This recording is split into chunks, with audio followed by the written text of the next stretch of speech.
Tugiye kurebera hamwe ibijyanye n'amateka y'umwe muri abo bantu.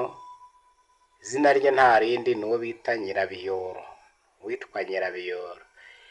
Reka turebere hamwe ibyaranze Nyirabiyoro cyangwa se ibyamuvuzweho.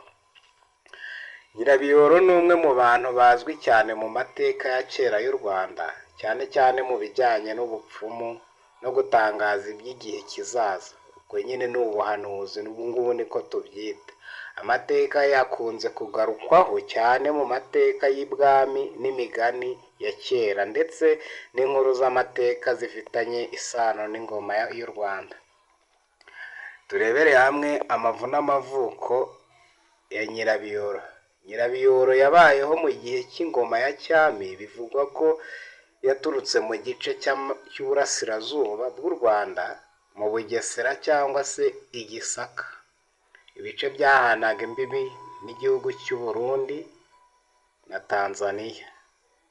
Yari umugore w'umupfumu ukomeye kandi akaba n'umuhanuzi. Yari azwi ubuhanga bwo kureba ibizaba, akaba yaranamenyekanye cyane kubera ubuhanuzi bwe bwavuze byinshi ku ngoma ya cyami n'ahazaza h'u Rwanda.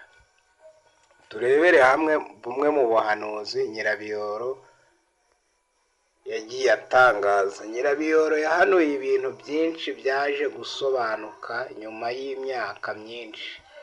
Bamwe mu bamenyekanye cyane mu buhanuzi bwe harimo ubuhanuzi ku ihinduka ry'ubutegetsi bw'u Rwanda, igihugu kigeraho kiyoborwa n'umuntu utari umwami.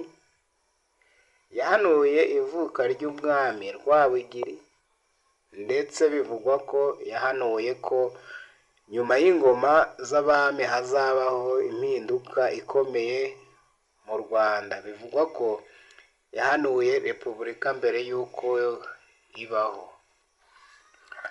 Hari n'aho bivugwa ko yavuze ku mpinduka zikomeye zizahindura amateka y'igihugu, harimo ibyiswe abazungu n'ukwinjira kwabo mu gihugu. Umwihariko wa Nyirabiyoro akunze kuvugwaho byinshi binyuranye. Bimwe byumvikana bivugwa nk'imvugo ya gihanga, ibihimbano cyangwa ibikomoka ku migani. Amateka ye ahanini yaturutse mu gutambutsa umuco, imigani migufi, inkuru zabaga zifite aho zihuriye n'imyemerere ya kera. Waba warigeze wumva ubuhanuzi bwe runaka? Cyangwa hari n'aho wigeze usoma inkuru za Nyirabiyoro?